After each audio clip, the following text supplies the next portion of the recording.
Hello बच्चों, आज मैं आपको एक कॉन्सेप्ट सिखाने वाला हूँ। ये कॉन्सेप्ट जो है ना आईआईटी नीट में आता है और इसमें कई बच्चों को ये कॉन्सेप्ट समझ में नहीं आता है। सबसे बड़ी बात ये है कि आपके सामने एक क्वेश्चन लिखा हुआ है। इस क्वेश्चन में आप देख रहे होंगे एक डायग्राम बना हुआ है, दो ब्लॉक रखे हुए हैं, एक ब्लॉक के ऊपर दूसरा ब्लॉक भी रखा हुआ है। नीचे वाले ब्लॉक को हम F4 से खींच रहे हैं। अब आपसे क्वेश्चन ये पूछ रहा है, बताइए इस F की वैल्यू क्या हो मैक्सिमम कि ये दोनों ब्लॉक साथ में चले। मतलब मैक्सिमम आप इस पर कितना फोर्स लगा सकते हैं इस ब्लॉक पर, ये दोनों ब्लॉक साथ में चले। अगर उससे ज्यादा लगाओगे तो वो गिर जाएंगे और उससे कम लगाओगे तो ये साथ चलेंगे। तो मैक्सिमम वैल्यू बताना। ये कंसेप्ट जो है कंपटीशन का है, नीट और आईआईटी में आता है और आपको इसको कई बार एकेडमिक में भी इसके क्वेश्चंस आपको देखने को मिल सकते हैं। तो मेन चीज क्या है, ये फ्रिक्शन का क्वेश्चन है और आपको इसमें कंसेप्ट क्लियर होगा तो आपको समझ में आ जाएगा। तो मैं आज अपनी पूरी कोशिश करूंगा आपको ये क्वेश्चन समझाने की। इस क्वेश्चन में ज्यादा कुछ नहीं है। सबसे पहले अपन को क्या करना है, सबसे पहले ये चेक करना है कि इसमें फ्रिक्शन की डायरेक्शन क्या है। इसमें फ्रिक्शन की डायरेक्शन क्या है, सबसे पहले अपन को चेक करना है इसमें फ्रिक्शन की डायरेक्शन क्या है। तो मैं आपको एक बात बता देता हूं, अगर कोई बॉडी इधर मूव करेगी तो उसका फ्रिक्शन हमेशा इधर लगेगा। ऐसा इसलिए मोशन के अपोजिट हमेशा फ्रिक्शन लगता है, मोशन के अपोजिट फ्रिक्शन लगता है। और जिस सरफेस पे वो रखा रहता है उस सरफेस पर फ्रिक्शन उसके मोशन की डायरेक्शन में लगता है। जैसे फॉर एग्जांपल ये ब्लॉक मान लो इस सरफेस पे रखा है, मान लो इस सरफेस पे रखा हुआ है, तो अगर इस ब्लॉक पर फ्रिक्शन इधर लग रहा है तो इस सरफेस पर जो फ्रिक्शन होगा वो इस डायरेक्शन में लगेगा। सबसे इंपॉर्टेंट चीज, जब कोई ब्लॉक किसी सरफेस पे रखा होता है तो उस ब्लॉक पर तो फ्रिक्शन हमेशा मोशन के अपोजिट डायरेक्शन में लगता है, लेकिन जिस सरफेस पे रखा है उस पर फ्रिक्शन लगेगा हमेशा मोशन की डायरेक्शन में लगेगा। अगर मैं आपसे बोलूं कि इस ब्लॉक पर फ्रिक्शन कहां लग रहा है तो इस डायरेक्शन में लग रहा है, और इस सरफेस पे फ्रिक्शन कहां लग रहा है, इस डायरेक्शन पे लग रहा है। तो अपन को यहां पर सबसे पहले फ्रिक्शन की डायरेक्शन क्लियर होना चाहिए। तो इस डायग्राम में दो फ्रिक्शन लग रहे हैं, एक यहां लग रहा है और एक यहां पर लग रहा है। एक यहां पर लग रहा है, इस ब्लॉक को हम जब इधर खींच रहे हैं तो इसका एक फ्रिक्शन इस ब्लॉक में इधर लग रहा है एफ डैश, और एक फ्रिक्शन इस ब्लॉक में इधर लग रहा है एफ। जब इस ब्लॉक में सरफेस पर फ्रिक्शन इधर लग रहा है तो इस वाली सरफेस पर फ्रिक्शन कहां लग रहा होगा, इस डायरेक्शन में लग रहा होगा। ये ब्लॉक है, इसके ऊपर एक ब्लॉक रखा है, अगर इस एम वाले सरफेस पर फ्रिक्शन ऊपर लग रहा है तो इस पर नीचे लगेगा, और अगर इस पर आगे लग रहा है तो इस पर पीछे लगेगा। हमेशा दो ब्लॉक पर अपोजिट डायरेक्शन में फ्रिक्शन लगता है। इस चीज को एक बार और समझ लो, ये ब्लॉक है, इस ब्लॉक का मोशन किस साइड हो रहा है, तो जब मैं इसको खींच रहा हूं तो इस ब्लॉक का मोशन इस साइड हो रहा है कि नहीं हो रहा है, इस ब्लॉक का मोशन इस साइड हो रहा है। तो इसको कौन खींच रहा है, एक्चुअल में इसका जो फ्रिक्शन होगा ना, इसका जो फ्रिक्शन होगा वही इसको आगे बढ़ाने की कोशिश कर रहा है। फ्रिक्शन नहीं होता तो ये ब्लॉक तो आगे निकल जाता है, ये ब्लॉक नीचे गिर जाता है। फ्रिक्शन की वजह से ही तो ये आगे जा रहा है, तो इस वाले ब्लॉक पर फ्रिक्शन हमेशा मोशन की डायरेक्शन में लगेगा।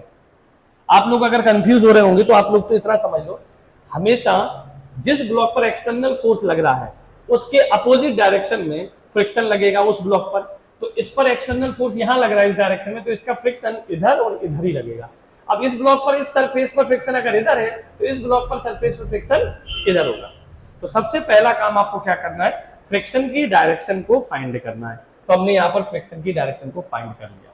दूसरा काम अपन को क्या करना है, इस दोनों ब्लॉक में ऐसा ब्लॉक खींचना है, ऐसा ब्लॉक उठाना है जिस पर केवल फ्रिक्शन लग रहा है। तो इस पर तो एक्सटर्नल फोर्स भी लग रहा है और फ्रिक्शन भी लग रहा है, और इस पर केवल फ्रिक्शन लग रहा है। तो हमको इस ब्लॉक का एफबीडी बनाना है, लेकिन पहले हमें पता तो चल जाए कि फ्रिक्शन है कितनी। तो पहले दोनों ब्लॉक के फ्रिक्शन को कैलकुलेट कर लेते हैं। तो सबसे पहले हमने एफ कैलकुलेट किया। तो जिन बच्चों को फ्रिक्शन की थोड़ी सी नॉलेज होगी उन्हें बता देते हैं, फ्रिक्शन होता है म्यू एन, और इसमें जो एन है वो एम जी के बराबर होता है।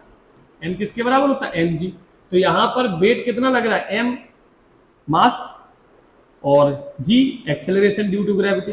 तो 5 इंटू 10 से यह आ गया 50 एम। 50 न्यूटन यहां पर एम लग रहा है, तो यहां रख देते हैं 0.2 इंटू 50 तो 5 2 जा 10 न्यूटन। ये वाला जो फ्रिक्शन है वो 10 न्यूटन है और ये भी 10 न्यूटन है। अब इस वाले ब्लॉक पर फ्रिक्शन लग रहा है, उसकी क्या कहानी है? तो एफ डैश इस पर निकालेंगे म्यू डैश और एन डैश। तो म्यू डैश इसका कितना है 0.1 और एन इस पर कितना वेट है 10 तो इसका है 5 इसका रखा है, टोटल कितना वेट लगा रहा है 15 एम और जी की वैल्यू 10, जी की वैल्यू 10। तो इसको सॉल्व करेंगे तो ये आ जाएगा 15 न्यूटन। कितना आ जाएगा 15 न्यूटन। तो हमारे दोनों फ्रिक्शन कैलकुलेट हो चुके हैं। पहला स्टेप फ्रिक्शन की डायरेक्शन कैलकुलेट करना। फ्रिक्शन की डायरेक्शन कैसे निकालते हैं वो हमने आपको बता दिया है। दूसरा पॉइंट दोनों फ्रिक्शन को कैलकुलेट करना। कैलकुलेट करने के बाद इन दोनों ब्लॉक में सबसे पहले वो ब्लॉक का एफबीडी बनाइए जिसमें केवल फ्रिक्शन फोर्स लग रहा है। तो देखिए आप ये वाले ब्लॉक में केवल फ्रिक्शन फोर्स लग रहा है, इस वाले ब्लॉक में केवल फ्रिक्शन फोर्स लग रहा है, इस वाले ब्लॉक में। तो हम इस वाले ब्लॉक का एफबीडी बनाएंगे। एफबीडी, एफबीडी क्या होता है बेटा? एफबीडी होता है बेटा फ्री बॉडी डायग्राम। क्या होता है बेटा? Free body diagram. तो इसको हम एफबीडी बनाएंगे तो फ्री बॉडी डायग्राम इसका कैसा बनेगा? ये ब्लॉक लिया, इस ब्लॉक का मास था 5 kg और इस पे लग रहा है फ्रिक्शन इस डायरेक्शन में। तो बताइए इस फ्रिक्शन की वजह से इसका एक्सेलरेशन कितना हो सकता है? Maximum acceleration. तो आपने मैक्सिमम एक्सेलरेशन कैसे निकालते हैं भैया? फोर्स इक्वल टू होता है mass into acceleration. Maximum friction, क्योंकि मैक्सिमम क्या आएगा एफ अपॉन एम। तो एफ कितना लग रहा था इस पर? ये एफ कितना आया था कैलकुलेट होके 10 और एम कितना इसका 5। तो ये कट जाएगा तो हमारा कितना आ जाएगा 2 मीटर पर सेकेंड स्क्वायर। 2 मीटर पर सेकेंड स्क्वायर मतलब इस ब्लॉक का एक्सेलरेशन 2 मीटर पर सेकेंड स्क्वायर तक होगा। तब तक तो वो इसके साथ चलेगा, अदरवाइज इससे ज्यादा होगा तो इसके साथ नहीं चलेगा। तो इस वाले ब्लॉक का भी एक्सेलरेशन जब साथ चल रहा है तो इतना ही हो सकता है साथ चलने के लिए। तो इस वाले ब्लॉक का एफबीडी बना देते हैं। इस वाले ब्लॉक का जब हमने एफबीडी बनाया, इस वाले ब्लॉक का एफबीडी बनाने के बाद ये हमारा एफ था और ये हमारा एफ था और ये हमारा एफ डैश था और ये हमारा कितना था 10 kg और इसका एक्सेलरेशन मैक्सिमम कितना था 2 मीटर पर सेकेंड हो सकता है। अब आपने यहां पर चेक किया, आपने यहां पर चेक किया बेटा,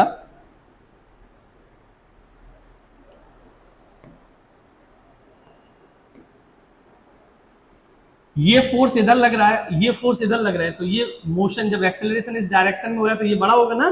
तो एफ में से एफ माइनस एफ डैश दोनों को माइनस करो अपोजिट डायरेक्शन में, इक्वल टू जो बचा हुआ फोर्स है तो वो कितना आ गया मास इनटू एक्सेलरेशन।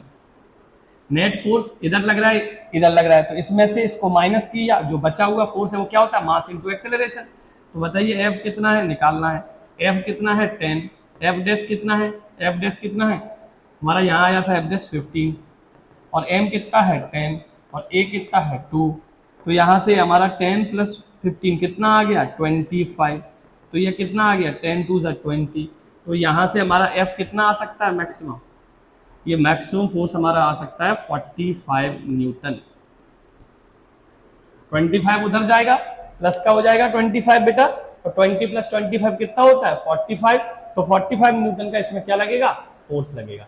और ये जो 45 न्यूटन का जो फोर्स लग रहा है ये आपकी मैक्सिमम वैल्यू है। इससे ज्यादा अगर इस ब्लॉक को खींच दिया तो ये ब्लॉक गिर जाएगा और ये आगे निकल जाएगा। इससे कम या इतने तक आप इसको खींचोगे तो दोनों ब्लॉक साथ में चलेंगे। तो ये बहुत बेहतरीन कंसेप्ट था जो मैंने आपको सिखाया।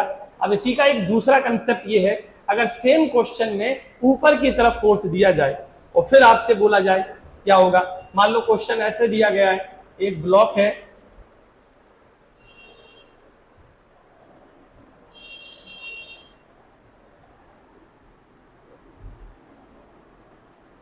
एक ब्लॉक है 10 kg का है ना, और इसके ऊपर एक ब्लॉक रखा है 5 kg का है ना। इसको कितने एफ से खींचा जाए, ये दिया गया mu equal to 0.1, mu equal to 0.2, कितने एफ से खींचा जाए कि दोनों साथ चले। तो इस बारे क्वेश्चन को जरा समझना है ना। सबसे पहले फ्रिक्शन की डायरेक्शन, तो मैंने आपसे बोला ये इधर मोशन कर रहा है तो इस वाले ब्लॉक पर फ्रिक्शन फोर्स किधर लग रहा होगा बताइए, इस वाले ब्लॉक पर फ्रिक्शन फोर्स लग रहा होगा इधर की तरफ। और अगर इधर की तरफ इस पे लग रहा है तो नीचे वाले पर कहां लग रहा होगा इधर की तरफ। और जब ये इस आगे इधर मूव करेगा इसकी वजह से, तो इस पे कहां लग रहा होगा, पीछे की तरफ। तो ये फ्रिक्शन की डायरेक्शन होगी। भैया कोई भी ब्लॉक इसकी वजह से इसको इधर मूव करना है तो इसका फ्रिक्शन नीचे की तरफ लगेगा। इसी ब्लॉक पर दो फ्रिक्शन लग रहे हैं, इसकी दो सरफेस कांटेक्ट में है, एक नीचे वाली एक ऊपर वाली। ऊपर वाले इसके ऊपर जो ब्लॉक रखा था उसका मोशन इधर था, तो इसका फ्रिक्शन इधर होगा, और जब इस ब्लॉक का फ्रिक्शन इधर है तो इस ब्लॉक का इधर की तरफ होगा, और इसकी वजह से ये मूव करेगी तो इसका नीचे की साइड में इधर की तरफ होगा। ये फ्रिक्शन की डायरेक्शन है। अब इस फ्रिक्शन की डायरेक्शन के बाद पहला काम अपन ने कर लिया, दूसरा काम है हमको फ्रिक्शन कैलकुलेट करना। तो एफ कितना आएगा, म्यू एन से, म्यू है 0.2, एन होता है एम जी, एम की वैल्यू कितनी है इसमें 5 और जी की वैल्यू 10, तो 5 टू 10 न्यूटन। फ्रिक्शन फोर्स कितना आ गया 10 न्यूटन। एफ डैश नया फोर्स कितना आएगा, म्यू डैश इसमें कितना है 0.1 और एम कितना है 15। भैया ये पूरा इसके ऊपर ये रखा है तो ये पूरा ब्लॉक माना जाएगा 15, और जी की वैल्यू कितना है 10, तो ये कितना आ गया 15 न्यूटन। दोनों फ्रिक्शन फोर्स निकाल लिए, तो दूसरा स्टेप कंप्लीट हो गया। तीसरा स्टेप हमने आपसे कहा था उस वाले ब्लॉक का फ्री बॉडी डायग्राम बनाइए जिस ब्लॉक का केवल और केवल फ्रिक्शन फोर्स लग रहा है। तो इन दोनों में फ्रिक्शन फोर्स केवल नीचे वाले पर लग रहा है, तो फ्री बॉडी डायग्राम पहले किसका बनाएंगे, तो एफवीडी हमने बनाया। एफवीडी में एफवीडी बनाया तो नीचे वाले ब्लॉक का 10 kg था, और इधर लग रहा है एफ कितना 10 न्यूटन, और इधर मैक्सिमम लग सकता है 15 न्यूटन। तो चलाने वाला फ्रिक्शन फोर्स, चलाने वाला फोर्स है 10 न्यूटन और रोकने वाला है 15 न्यूटन। मतलब ये ब्लॉक कहता है, ये फ्रिक्शन कहता है 15 न्यूटन से ज्यादा फोर्स लगाओगे तो ये ब्लॉक चलेगा, अदरवाइज नहीं चलेगा। और आपने लगाया कितना 10, तो ये बॉडी किस में रहेगी, रेस्ट में रहेगी। और जब बॉडी रेस्ट में रहेगी तो एक्सेलरेशन कितना होगा 0, और जब एक्सेलरेशन 0 होगा तो ये वाला फोर्स भी एडजस्ट होकर कितना कर लेगा अपने आप को 10 न्यूटन। और जब 10 से 10 कैंसिल हो जाएगा, एक्सेलरेशन 0 है, तो ऊपर वाले पे मैक्सिमम फोर्स कितना लगा सकते हैं, एक्सेलरेशन तो 0 है 5 kg, और ये है हमारा F, और ये लग रहा है हमारा नीचे की तरफ 10। तो हमने लिखा F minus 10 equal to 5 into 0, तो F इक्वल टू कितना हो गया 10 न्यूटन। मतलब ऊपर वाले ब्लॉक पर 10 न्यूटन का फोर्स आप लगा सकते हैं मैक्सिमम एक्सेलरेशन एक साथ होने के लिए। अब एक्चुअल में इसमें एक्सेलरेशन 0 है, मतलब दोनों साथ तभी रहेंगे जब तक वो रुके हुए हैं। 10 न्यूटन का फोर्स लगाओगे बॉडी चलेगी नहीं, क्योंकि 15 न्यूटन का फोर्स लग रहा है, तो रुकी रहेगी दोनों बॉडी, और रुकी रहेगी तब तक दोनों साथ रहेंगे। मतलब 10 न्यूटन तक फोर्स लगाओगे तब तक साथ नहीं चलेंगे, तब तक साथ बने रहेंगे, एक्सेलरेशन 0 आ रहा है। तो ये दो कंसेप्ट जो थे हमने आपको जो सिखाए बहुत इंपॉर्टेंट कंसेप्ट है। इनको एक बार आप प्रैक्टिस करोगे तो आपको समझ में आ जाएगा, एक बार आप इसकी प्रैक्टिस करोगे तो आपको इनको समझ में आ जाएगा। इस तरीके के क्वेश्चन को एक बार और समझ लेते हैं। एक ब्लॉक रखा हुआ है 10 kg का, और एक ब्लॉक रखा हुआ है 5 kg का, और यहां पर फोर्स लग रहा है 50 न्यूटन। अब आपसे बोलेगा बताइए बोथ ब्लॉक सेम चलेंगे कि नहीं चलेंगे, तो यहाँ म्यू दिया गया है 0.1, यहाँ म्यू दिया गया है 0.2। तो सॉल्व करके अभी सॉल्व किया था, हमारा एफ कितना आया था मैक्सिमम 45 न्यूटन आया था फर्स्ट क्वेश्चन में, और आप कितना लगा रहे हैं 50 न्यूटन। तो ब्लॉक अलग अलग चलेंगे कि सेम चलेंगे, ब्लॉक अलग अलग चलेंगे। ब्लॉक कैसे चलेंगे, अलग अलग चलेंगे। अब अगर ये दोनों ब्लॉक अलग अलग चलेंगे तो फिर दोनों का एक्सेलरेशन क्या होगा, ये बहुत इंपॉर्टेंट चीज है। मैंने क्या बोला, इस क्वेश्चन में ये बोला गया है क्या दोनों ब्लॉक सेम साथ में चलेंगे। अगर दोनों ब्लॉक साथ में चलेंगे तो फिर बताइए कितना फोर्स लग रहा है, और अगर साथ में नहीं चलेंगे तो फिर बताइए दोनों का एक्सेलरेशन क्या होगा, क्योंकि अलग अलग चलेंगे। तो इस केस को करने के लिए आपको सबसे पहले फिर से वही कहानी अपनानी पड़ेगी। क्या, सबसे पहले आप उस ब्लॉक पर डायरेक्शन ऑफ फ्रिक्शन बताइए। तो जब ये इधर जा रहा है तो इस पर फ्रिक्शन हमारा इस डायरेक्शन में, और इस पर इस डायरेक्शन में। ये एफ मान लो, ये एफ डैश मान लो, चलो F1 F2 मान लो, F1 F2। और जब इस पर ये है तो ये F2 यहाँ पे मान लो, है ना। फिर हमने दूसरा काम किया, FBD बनाया जिस पे केवल फ्रिक्शन लग रहा है। तो फ्रिक्शन केवल F2 इस पर लग रहा है, तो इसका हमारा मैक्सिमम एक्सेलरेशन कितना आएगा, तो A मैक्सिमम आ जाएगा हमारा 10, कैलकुलेट किए थे इसलिए मैं बार बार कैलकुलेट नहीं कर रहा है। 5, तो ये आ गया 2 मीटर पर सेकंड स्क्वायर। तो जब ऊपर वाला 2 से चल सकता है तो नीचे वाले को भी 2 से ही चलाना पड़ेगा, तभी दोनों साथ चलेंगे। आप चला रहे हैं 50 न्यूटन से, ये फोर्स लग रहा है। अभी इस फोर्स की वैल्यू मत मानो, कितना मैक्सिमम लग सकता है वो पता करना। पहले तो ये देखो चलेगा कि नहीं चलेगा। तो यहां से ये लग रहा था 10 न्यूटन और ये था 15 न्यूटन, ठीक है, और ये था 10 केजी। तो यहां से हमारा एफ मैक्सिमम 45 आएगा, अभी निकाला था। एफ आपका आ जाएगा 45 न्यूटन। कैसा आ जाएगा? 45 न्यूटन। कैसे आएगा?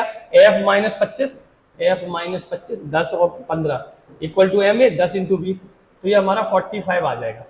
अब हम मैक्सिमम फोर्स साथ चलाने के लिए कितना? 45, लेकिन लगा कितना रहे? 50। अब क्या होगा, अब समझते हैं। तो आपने अब क्या किया, नया एफबीडी बनाया, नया एफबीडी बनाया। इस पे आपने लगाया कितना? 50 न्यूटन। इस पे लग कितना रहा है? यहाँ पर 15 न्यूटन और यहाँ पर 10 न्यूटन, और ये 10 केजी है। तो जब आपने 50 लगाया, 10 और 15 इधर लग रहा है, तो इसका एक्सेलरेशन कितना होगा? इसका एक्सेलरेशन होगा नेट फोर्स, 50 में से 25 गया, 25 बचेगा अपॉन 10। तो इसका एक्सेलरेशन हो जाए 50 माइनस 15, 25, तो 2.5 मीटर पर सेकेंड स्क्वायर। तो ये इस ब्लॉक का एक्सेलरेशन है, इस ब्लॉक का। ये ब्लॉक हमारा जो है ना 2.5 से, अब ये ऊपर वाला ब्लॉक तो 2 से चल सकता था मैक्सिमम साथ में, आप ये इसको 2.5 से चला रहे हैं, तो वो साथ चलेगा क्या? नहीं चलेगा। नहीं चलेगा तो उसका एक्सेलरेशन क्या होगा? तो उसका एक्सेलरेशन अपन को निकालना पड़ेगा। कैसे निकालेंगे उसका एक्सेलरेशन? इसका एफबीडी बनाते हैं, 5 केजी। कितना? 5 केजी। और यहां पर अपना कितना लगा रहे हैं बेटा? 10 न्यूटन। 10 न्यूटन कितना लगा रहे हैं? 10 न्यूटन। तो इसका एक्सेलरेशन कितना हो गया? नया एक्सेलरेशन, फोर्स कितना लग रहा है? 10/5। इसका एक्सेलरेशन तो 2 मीटर पर सेकंड स्क्वायर ही रहेगा, 2 मीटर पर सेकंड स्क्वायर ही रहेगा। लेकिन नीचे वाले का 2.5 और ऊपर वाले का 2, उसका तो मैक्सिमम एक्सेलरेशन 2 ही हो सकता है, उससे ज्यादा तो हो ही नहीं सकता। तो उसका 2 और इसका 2.5। तो ये हमने आपको ब्लॉक का फ्रिक्शन में वो प्रॉब्लम बताई है जो नीट और आईआईटी में आती है। इनको जरा ध्यान से समझना और पूरी कोशिश करना है इन क्वेश्चन को करने की। अगले टर्न पर मिलेंगे आपको कुछ नए कंसेप्ट के साथ में जो आपको बताएंगे।